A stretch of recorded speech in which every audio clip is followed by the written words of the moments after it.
ऋषभ जिनेश्वर प्रीतम माहरो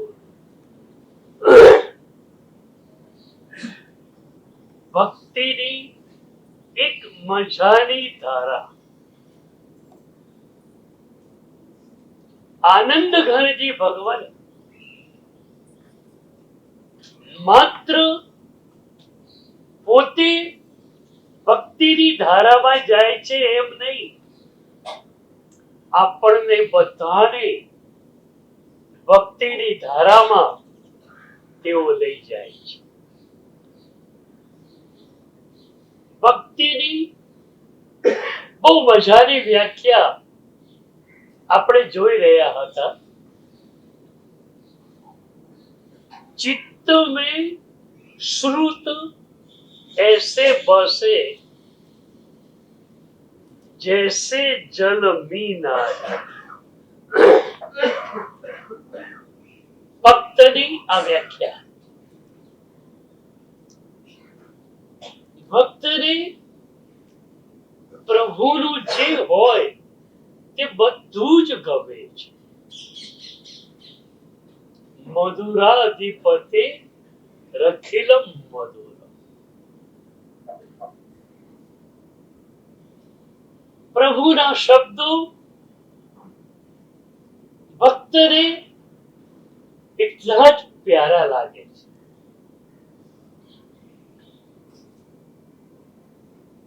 સાંભળતી વખતે તો પ્રભુના શબ્દો મીઠા મીઠા લાગે, પછી શું થાય છે એની વાત આ પંક્તિમાં કહી. चित्त में श्रुत ऐसे बसे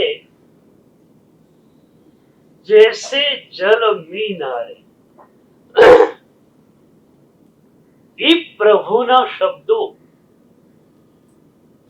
મનનો કબજો લઈ પૂરું મન એ પરમાત્માના શબ્દો તરફ ઢળેલું હોય. કાયા ભોજનની ક્રિયા કરતી હોય યા પાણી પીવાની ક્રિયા કરતી હોય, એ વખતે પણ ચિત્ત શું કરે? પ્રભુના પ્યારા પ્યારા શબ્દોને ઘૂંટ્યા કરે. એટલી બધી મજા આવે. એક વાર નહીં, બે વાર નહીં, ચાર વાર નહીં, હજારો વાર એ ઘોટ્યા કરે. એક સાધકે એકવાર સાધકની વ્યાખ્યા સાંભળી. ગુરુદેવે પ્રભુના શબ્દોને કોટ કરીને કહ્યું કે સાધક કોણ? સાધકની વ્યાખ્યા શું?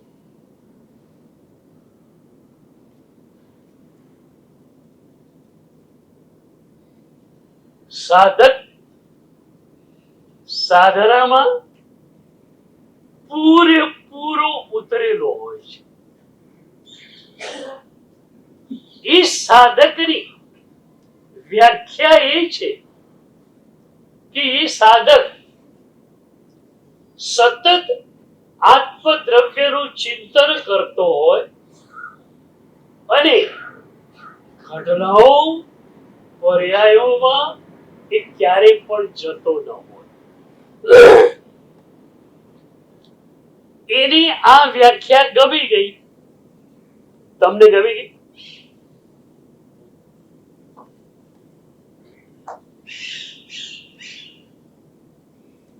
જે સ્વ મારે પરમાં ન જાય એ સાધક.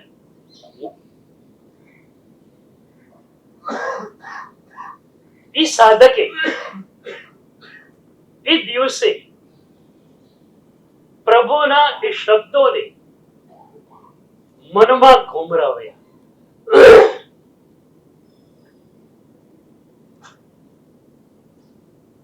5, 7, 10 ઘટનાઓ એ દિવસમાં એના તરફ ખુલી, પણ એ સાધક એક પણ ઘટનામાં ગયો.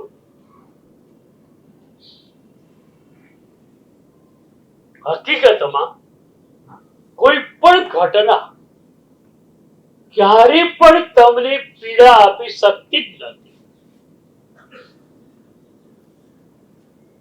ઘટના જોડે તમારો જે સંબંધ રચાય છે એ સંબંધ પીડા આપે છે.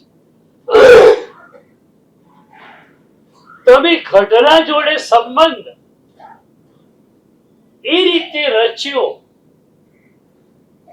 કે આ ઘટના મારા તરફ ખોલી રહી છે. અરે ભાઈ, કોઈ પણ ઘટના હોય એ તારા તરફ ખોલે છે કે તારા શરીર તરફ ખોલે છે?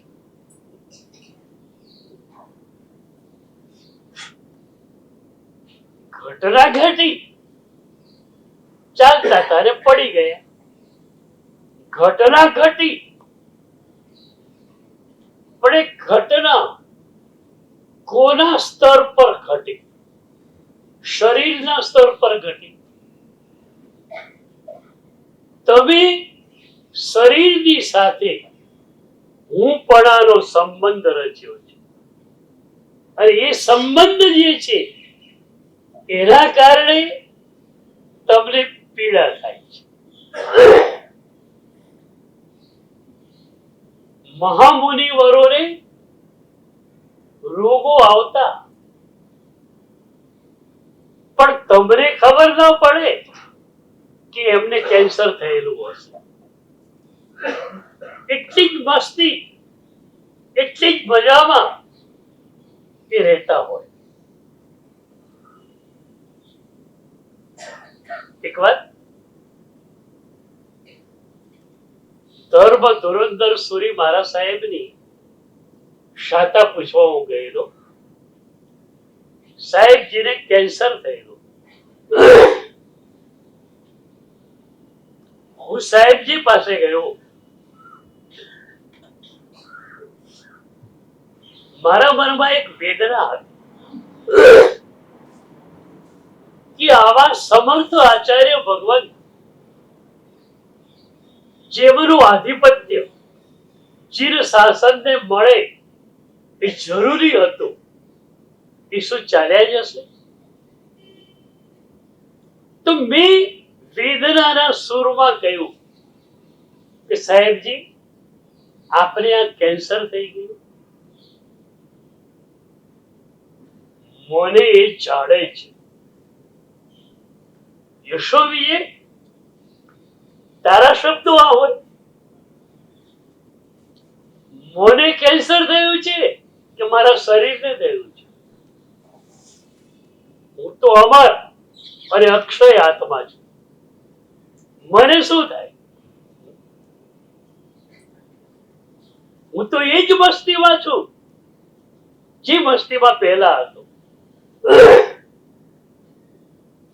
અને પછી એમણે કહ્યું, મારી મસ્તી પ્રભુ શાસન મળ્યાને કારણે છે.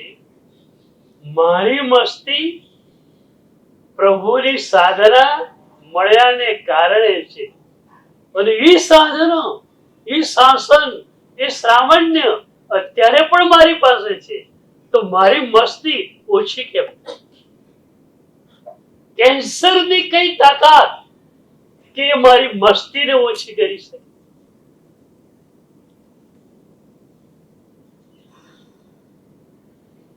પર્યાયો બદલાયા જ કરવાના છે. આપણી દૃષ્ટિ આપણે પર્યાયો તરફ લઈ શુદ્ધ આત્મદ્રવ્ય તરફ આપવી છે. પ્રભુનો કોઈ પણ શબ્દ તમને ક્યાં સુધી લઈ જાય? આત્માનુભૂતિ સુધી. તમારો અનુભવ પ્રભુ તમને કરાવે. કરવો છે એ આનંદ ઘનતાનો અનુભવ થાય પછી તમે લોકો તો પ્રવચન ન સાંભળો તોય ચાલે. અમારા જેવા સંતોના ચહેરાને જોઈ લો તો પણ ખ્યાલ આવી જાય કે આટલો બધો આનંદ આવ્યો ક્યાંથી?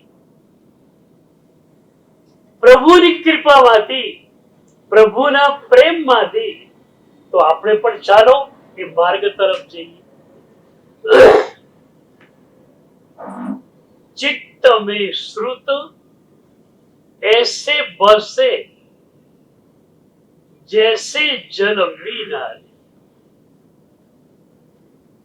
हमारी एक कोशिश હોય છે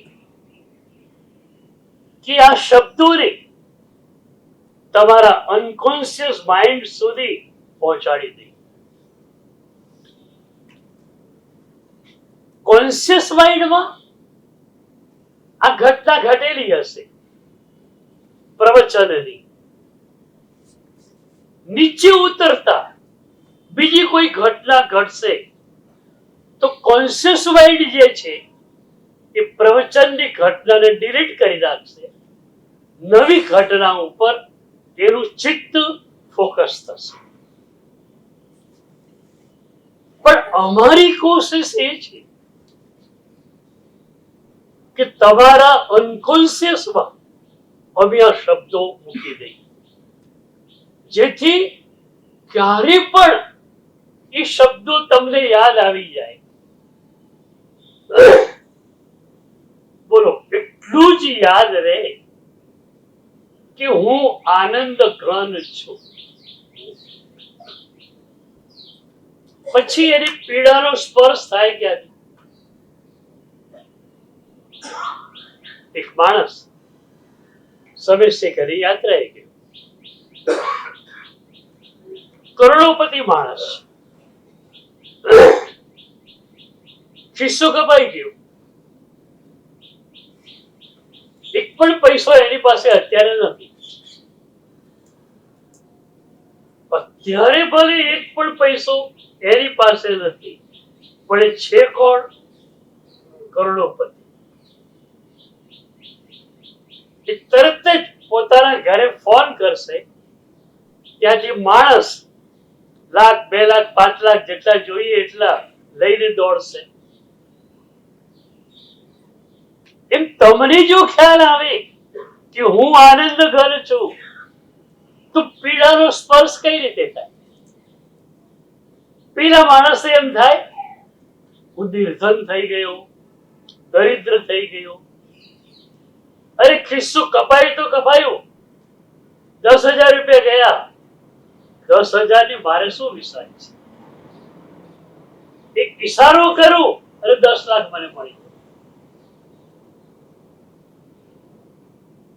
તો આજે નાનકડું વાક્ય તમારા મનમાં તમે ઘુમરાવશો, હું આનંદ ઘન છું.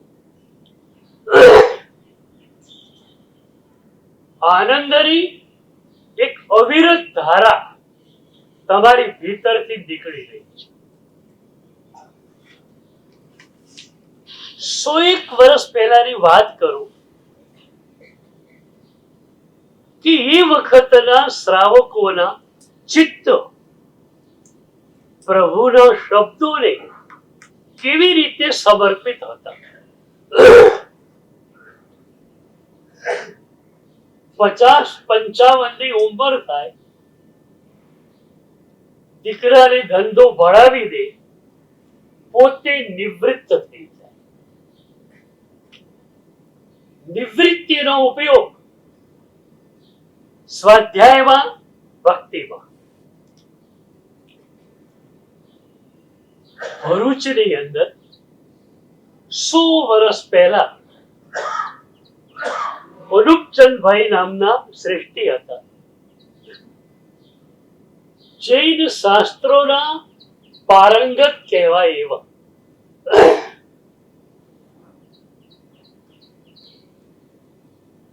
એકવાર એક ગુરુ ભગવંત વિહાર કરતા ભરૂચ પધાર્યા. જ્ઞાની ગુરુ ભગવંત હતા. રૂપચંદભાઈએ અને બીજા શ્રાવકોએ વિનંતી કરી કે ગુરુદેવ માસ કલ્પ અહીંયા કરો. મુનીશ્વરવ્રત દાદાનું ભવ્ય આ તીર્થ, અહીંયા આપ માસ કલ્પ કરો. આપણી પણ સાધના સઘન બનશે. અહીંયા અમને આપણો લાભ મળશે. બીજા જ દિવસથી વાચના શરૂ થઈ. એક ગ્રંથ સામે હતો અને ગુરુદેવ એની એક એક પંક્તિને ખોલી રહ્યા. 50 શ્રાવકો હતા, પણ એવા શ્રાવકો કે જે ગુરુદેવના શબ્દ શબ્દને પી શકે.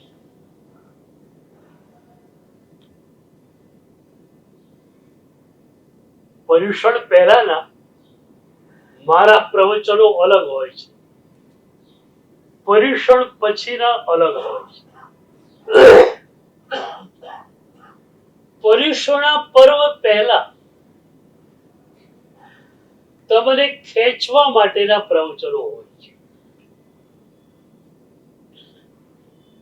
પણ જે ક્ષણે લાગે કે તમને પ્રભુના શબ્દોનું સંમોહન લાગી ગયું છે, ત્યારે આખી જ વાચના અલગ થઈ જશે. અત્યાર સુધીની મારી કોશિશ એ હતી કે તમે સમયસર આવતા થઈ જાઓ, એવું પ્રભુના શબ્દોનું સંમોહન તમને લાગે. પર્યુષણા પર્વ પછી એવું એક સંમોહન તમને લાગે કે આજ પ્રભુના પ્યારા શબ્દોથી મારે મારા જીવનનું પૂરેપૂરું પરિવર્તન કરવું છે. પ્રભુનો એક શબ્દ જીવનને પલટી નાખે. અમે લોકો ભલે હજારો શબ્દો આપીએ તમને, એમાંથી એક વાક્ય પકડાઈ જાય, બસ તમે ધ્યાન થઈ ગયા. આજે તો વાક્ય બરોબર પકડાઈ ગયું છે. ગોખાઓ, હું આનંદ ઘન છું. કોકી કઈક કહ્યું, જરા રફલી કહ્યું, સેજ ચહેરો બદલાવાની શક્યતા હોય ત્યાં યાદ આવશે, હું આનંદ ઘન છું. આ શબ્દો પૌદ્ગલિક કહેવાયા, પણ પૂતગલ લે. તો આમાં મારે સંબંધ શું છે? હું આનંદ ઘન છું. ઘટના ગમે તેવી ઘટશે, તમે આનંદમાં હશો. ઘીની બરણી સવિકાથી ઢોળાઈ, તમે શું કરવાના?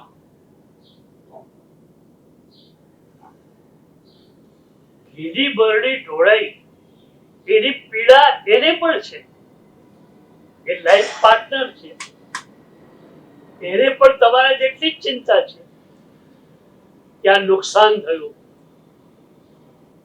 હવે તમે અડધો કલાકનું લેક્ચર આપો, શેના માટે? જે ઘટના ઘટી ગઈ છે ઘટી ગઈ છે, અને ધૂળમાં જ બરણી ઊંધી પડી હોય તો એક એક ટીપું એનું પાછું આવવાનું છે નહીં. તો ઘટના ઘટી ગઈ, તમે અડધો કલાક લેક્ચર આપીને શ્રાવિકાના મનને ડૂબવ્યું, પણ તમને મળ્યું શું? એના કરતા તમે પ્રેમથી કહી દો, કોઈ વાંધો નહીં, હું હોઉં તો પણ આ ન થઈ શકે,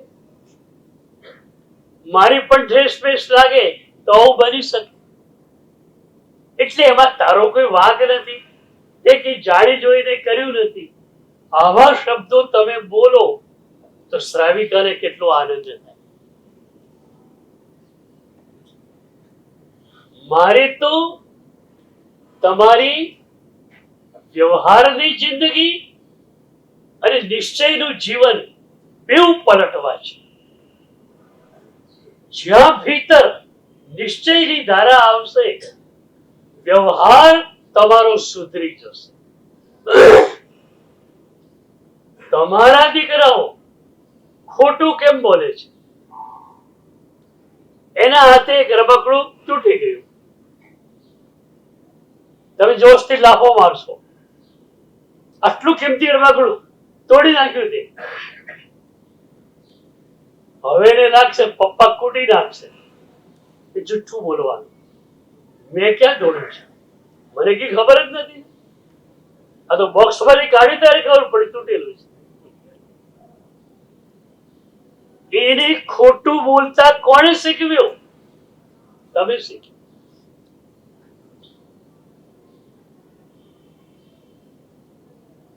પ્રભુનો પ્રેમ તમે ઝીલો અને એ પ્રેમને સ્પ્રેડ આઉટ કરો.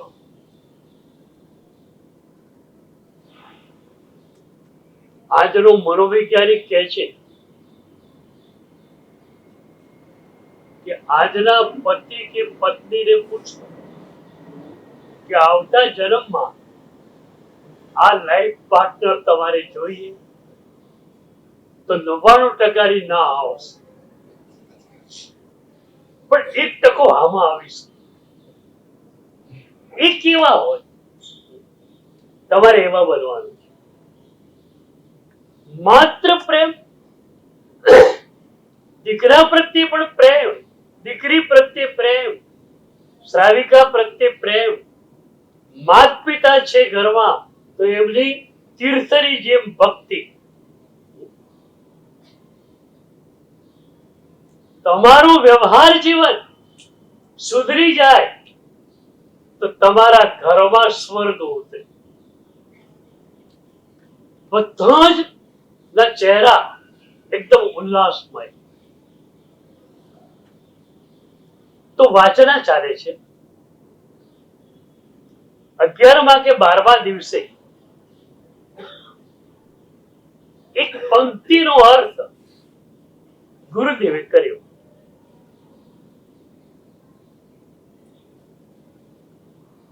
અનોપચંદ ભાઈએ આ સૂત્ર 2 થી 3 વાર સાંભળે. એક આચાર્ય ભગવંતે આ પંક્તિનો અર્થ અલગ કરેલો, એ એમને ખ્યાલ હતો. પણ કેટલી ગુરુની આમન્ય, મર્યાદા, વિનય, એ વખતે કશું જ બોલવાનું, હાથ જોડીને સાંભળી લેવા. વાચના પૂરી થઈ, ગુરુદેવ આસન પર બિરાજમાન થયા. ત્યારે અનુપચંદભાઈ ત્યાં ગયા, સાહેબને વંદન કર્યું અને કે સાહેબજી એક પ્રશ્ન હતો. થોડા સમય પહેલા એક આચાર્ય ભગવંતે આ જ સૂત્રની વાચના આપે અને મને એવો ખ્યાલ છે કે એ આચાર્ય ભગવંતે એ પંક્તિનો અર્થ આ રીતે કર્યો,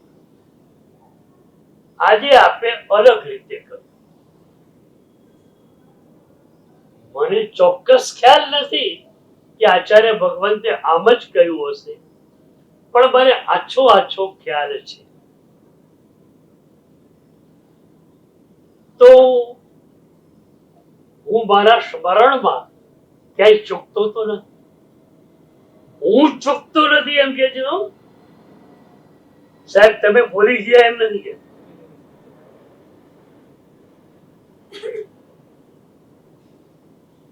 સદગુરુ એટલે સદગુરુ.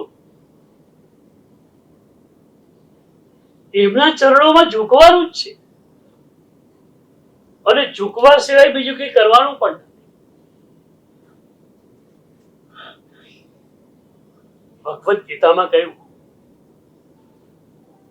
કે કોઈ પણ તત્વજ્ઞાન ગુરુ પાસેથી લેવું હોય કે ગુરુને કોઈ પ્રશ્ન પૂછવો હોય તો એની વિધિ શું? તો બહુ શ્લોક સરસ આવ્યો. તદ્વિધિ પ્રણિપાતેન પરિપ્રશ્નેન સેવયા. 3 વાત બતાવી. પહેલું પ્રણિપાત, ઝૂકી જાઓ.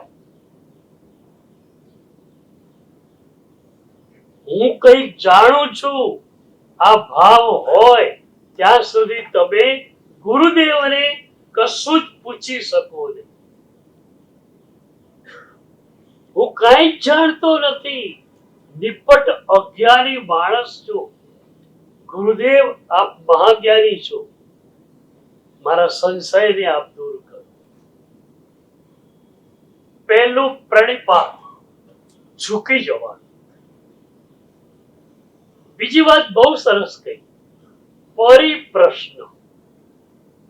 પ્રશ્ન નહીં, પરિપ્રશ્ન. કોન્શિયસ માઇન્ડમાં ખાલી સવાલ આવ્યો અને પૂછી લીધો એમ નહીં. એક જિજ્ઞાસા થઈ અને પૂછી લીધું એમ નહીં. પરિપ્રશ્ન ક્યારે બને? મુમુક્ષા હોય ત્યારે.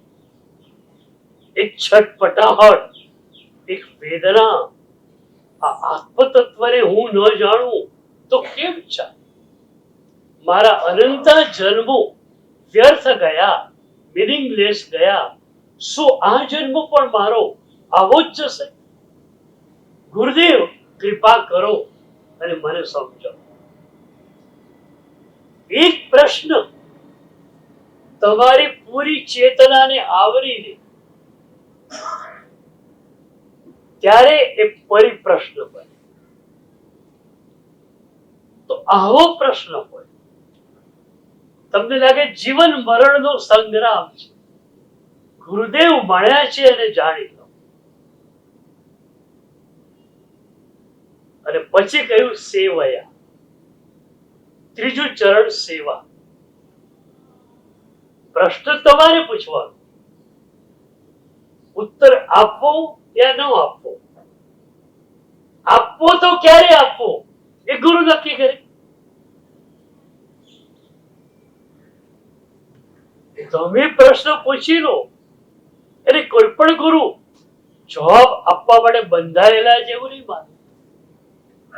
એમને લાગે કે આ પ્રશ્ન ખાલી ઉપરના સ્તરનો છે, એને એની જિજ્ઞાસાને સંતોષ હોય છે, તો એના માટે મારી જરૂરિયાત નથી.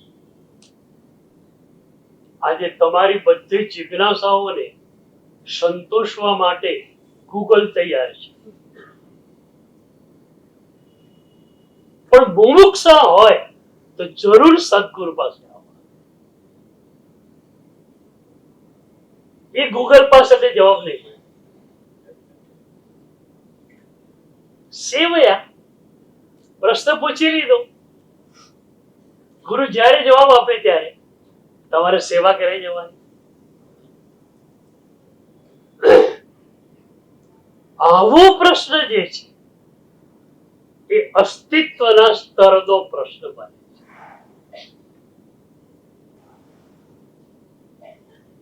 અનુપચંદભાઈ પાસે આ પ્રશ્ન તો હતો, પણ એ પ્રશ્ન પૂછવાની વિધિ પણ હતી. ઝૂકી ગયા, ગુરુદેવને પૂછ્યું, પણ કેવી રીતે? હું ક્યાંય ચૂકતો નથી ને ગુરુદેવ. હું એ પૂછવા નથી આવ્યો કે તમે ક્યાંક ચૂક્યા છો. આપણને તો શું થાય, થોડું ભણેલા હોઈએ અને આ વાત જાણેલી હોય, બીજી વાત આવે, સાહેબ પેલા સાહેબે આમ કર્યું.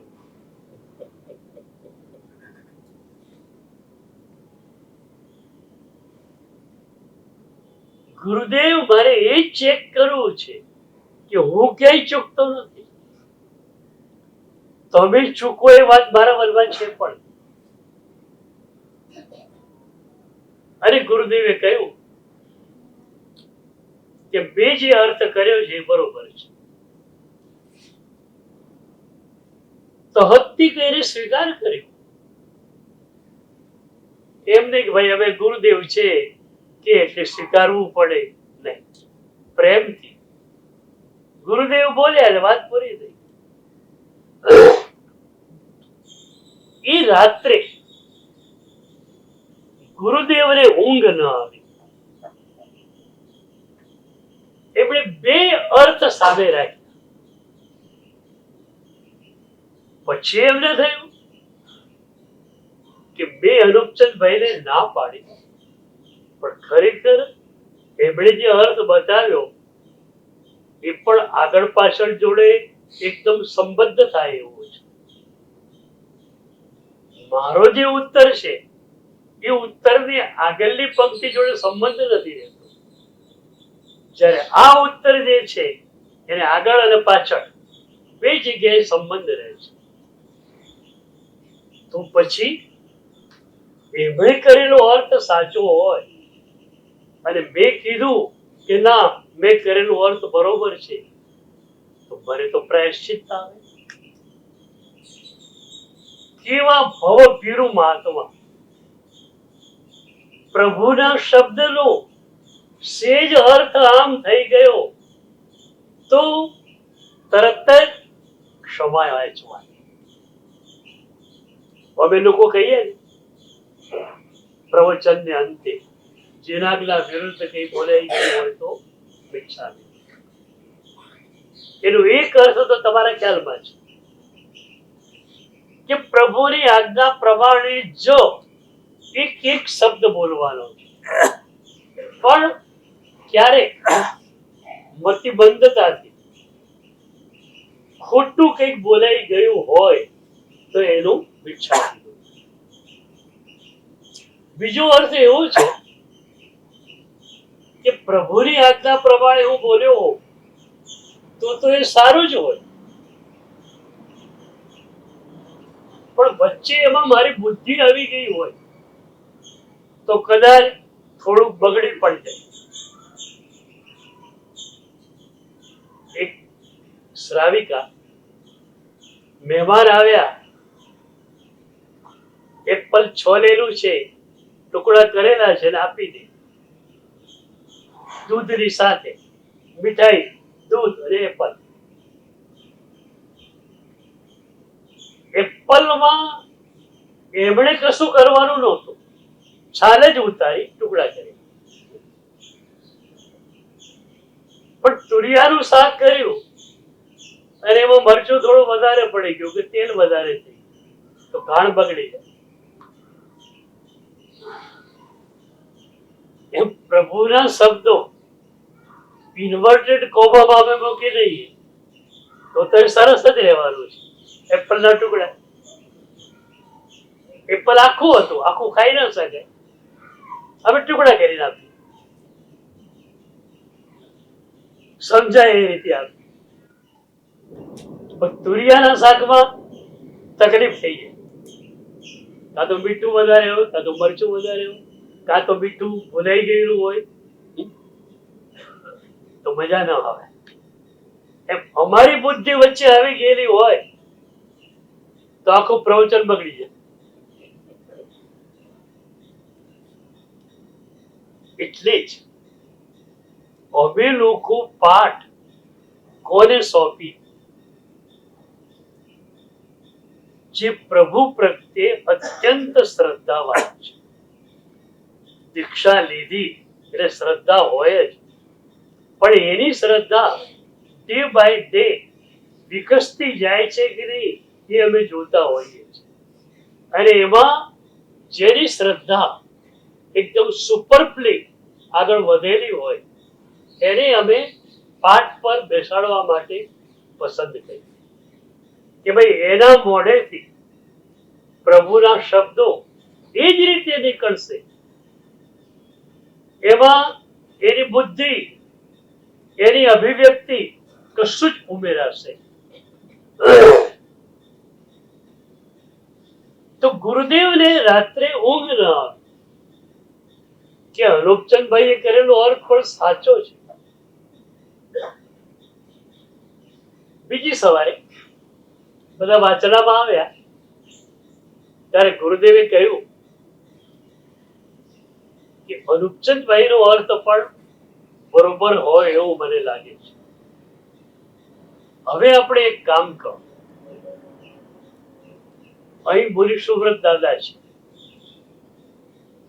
એમના અધિષ્ઠાયક દેવ પ્રત્યક્ષ છે. તમે 50 જણા છો. આવતીકાલ શક્ય હોય તો 3 દિવસનું અઠમ કરો અને મુનિ સુવ્રત દાદાનો જાપ કરો. અઠમ ન કરી શકે 3 આંબીલ ન કરી શકે એ 3 એકાદશા. જાપ 125 માળાનો બધાએ કરવાનો, પણ એ જાપની પહેલા સંકલ્પ મૂકવાનો સજેશન કે બંને અર્થમાંથી કયો અર્થ સાચો છે એની પ્રતીતિ અમને કરાવો. મધુપચંદભાઈની કોઈ ઈચ્છા નહીં કે સાહેબ આપનો અર્થ બરોબર છે, પણ હવે ગુરુ કે ત્યાં સામે બોલી પણ શું શકે? ગુરુ કેમ કરવાનું છે? હું પણ અઠમ કરવાનો છું. આ એક બહુ સરસ વાત કરી. જાપની પહેલા તમે સંકલ્પ મૂકો, સજેશન કે મારે આત્માની નિર્મળતા જોઈએ, મારે હૃદયની નિર્મળતા જોઈએ, મારે ચિત્ત વિશુદ્ધિ જોઈએ. તમે એક સંકલ્પ કરો, પછી જાપ કરો. તો એ જાપની શક્તિ જે છે ને એ સંકલ્પને સાકાર કરવા તરફ જશે.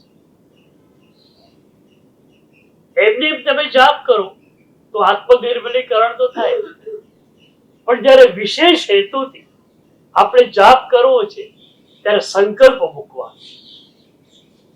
તો ગુરુદેવે કહ્યું પહેલા બધાએ સંકલ્પ મૂકવાનો કે બે અર્થમાંથી જે સાચો અર્થ હોય એનો અમને ખ્યાલ આવે એવું કંઈક કરો. અને ગુરુદેવે ત્યાં સુધી કહ્યું કે ત્રીજી રાત્રે સ્વપ્નની અંદર તમને આભાસ થશે કે આ અર્થ સાચો, આ અર્થ ખોટો. બીજા દિવસે બધાએ સાધના શરૂ કરી.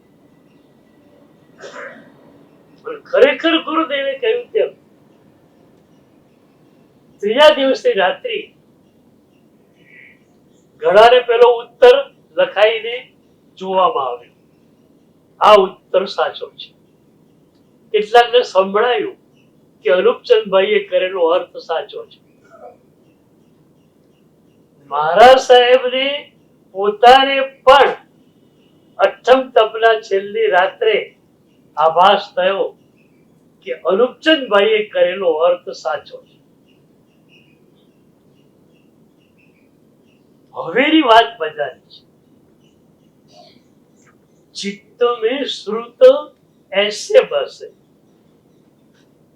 કઈ રીતે પ્રભુના શબ્દો અંદર બેઠેલા હોય અને કઈ રીતે એ જીવનને બદલી નાખે. અઠમ 3 આંબીલ 3 એકાદશા જેને જે હતું એ પૂર્ણ થયું. પારણાની સવારે બધા દેરાસરે આવે, દર્શન કર્યું, ભક્તિ કરી. હવે ગુરુ મહારાજ પાસે પચખાણ લેવા માટે જવાનું છે. બહાર નીકળ્યા દેરાસરથી તો એક ભાઈ કે અમને આવો સંકેત મળ્યો કે તમે કરેલો અર્થ સાચો છે. બીજાએ કહ્યું મને બી આવો સંકેત મળ્યો. એ વખતે અનુપચંદભાઈ કહે છે કે આપણે બધા જ ગુરુદેવ પાસે જઈએ છીએ, વંદન કરવાનું, પચખાણ લેવાનું, ગુરુદેવનું માંગલિક સાંભળવાનું અને આપણે વિદાય થવાનું અને વાંચના વખતે પાછા આવી જવાનું. એક પણ વ્યક્તિએ કહેવાનું નહીં કે મને આ સ્વપ્ન આવ્યું છે.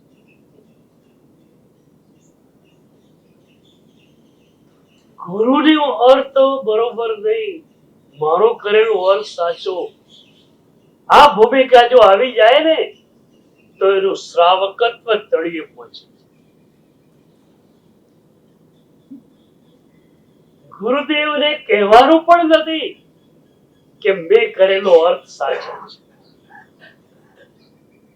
ભલે શાસન દેવી આપણને કહ્યું, બની શકે એ આચાર્ય ભગવંતે મને કહેલું, મેં તો કોઈ અર્થ કર્યો નથી, મારા સ્મરણમાં રહેલો એટલે મેં પૂછ્યું ગુરુદેવને. બાકી ગુરુ ઇઝ ધ સુપ્રીમ બોસ. આ અર્થ એમણે અલગ રીતે કર્યો એટલે ગુરુ તરીકે મટી જતા નથી. આપણે જ્ઞાનને કારણે ગુરુ નથી માનતા, પંચ મહાવૃત્તોને કારણે ગુરુ માનતા. જ્ઞાની તો પ્રોફેસરો ઘણા બધા હોય. આજે તો એટલા બધા મોટિવેટર્સ નીકળી પડ્યા છે. અંગ્રેજી જાણતા મોટિવેટર્સ અને સંતો બહુ મોટું કામકાજ કરી રહ્યા છે. પણ મોટિવેશન અલગ છે, સદગુરુ દ્વારા મળતું જ્ઞાન અલગ છે.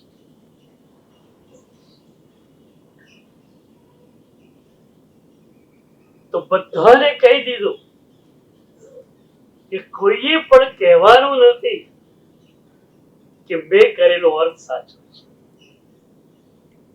બધા ગુરુદેવ પાસે ગયા, વંદન કર્યું, પચખાણ વાગ્યું, બેસણો નૌકારશે એકાશો માંગલિક સંભળાયો ગુરુદેવે. એક સાધક કહેતો નથી કે સાહેબ અનુપચંદભાઈએ કરેલો અર્થ સાચો છે એવો આભાસ અમને. બધા જ મૌન રીતે વિદાય લેવાની તૈયારીમાં. ત્યારે ગુરુદેવે કહ્યું કે અનુપચંદભાઈ, તમારો કરેલો અર્થ સાચો છે એવું મને આભાસ થયો. સદગુરુ પાસે કેટલી ફ્રેન્કનેસ હોય, કેટલી નિખાલસતા.